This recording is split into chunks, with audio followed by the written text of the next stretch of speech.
Cooking is one of those things that can feel like one of the best parts of your day, or like the last thing that you want to do when you're exhausted and just trying to get through the week. And if you've ever gone through a phase where cooking starts to feel repetitive or uninspiring, it's usually not because you've run out of recipes. It's because somewhere along the way it stopped feeling creative and started feeling like something else that you had to take care of. And I've definitely been there. And what I found is that making cooking feel fun again doesn't come from doing more.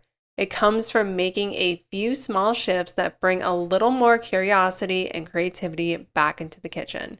So in this video, I'm going to share 4 things that I do to help keep cooking interesting and enjoyable, even during the busiest weeks. The first thing I do is give myself space to experiment. And I don't mean spending hours on elaborate recipes.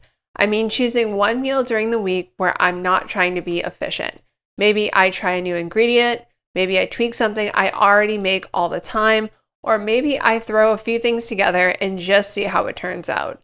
When we're busy, it's easy to treat every meal like it has to be quick and predictable. Get in, cook dinner, and move on with the night. But having even one meal where you're not rushing changes the way that cooking feels. It reminds you that it can still be creative and flexible.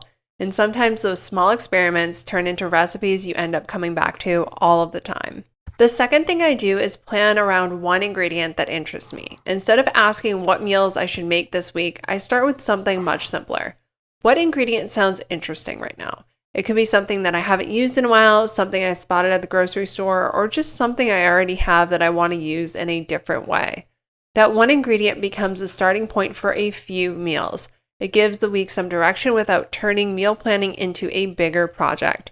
It naturally gets you thinking more creatively about your food because instead of following a recipe from start to finish, you're asking what else could this become? Sometimes it works out really well, sometimes it doesn't. But either way, you learn something, and that's what keeps cooking from feeling repetitive and uninspiring. The third thing I remind myself is that creativity doesn't have to mean complicated. A lot of people think that trying something new in the kitchen means a recipe with 20 different ingredients and 15 different steps. But some of the best changes come from really simple adjustments.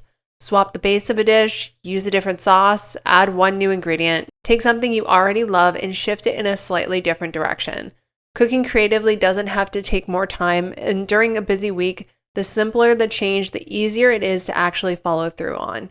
That's usually when cooking starts to feel fun again. Not when you're doing more, but when you're giving yourself permission to do something a little different with what you already have. And the fourth thing, and probably the easiest one, is playing around with spices. Spices are one of the simplest ways to completely change the direction of a recipe without changing much else. The same ingredients can feel completely different just by shifting the seasoning, whether that be something smoky, something warm, or something bright and tangy. That one change can transform the entire dish. And once you start realizing how much spices can shift the way a meal feels, cooking starts to open up a lot more. You're not stuck making the same thing over and over again. You're just adjusting what you already know and love. Cooking starts feeling fun again when it stops feeling rigid. You don't need every meal to be exciting, but it does help avoid getting stuck in the exact same routine week after week. And a lot of the times it just takes one small shift to bring back that curiosity. A new ingredient, a different spice blend, one meal where you're not rushing.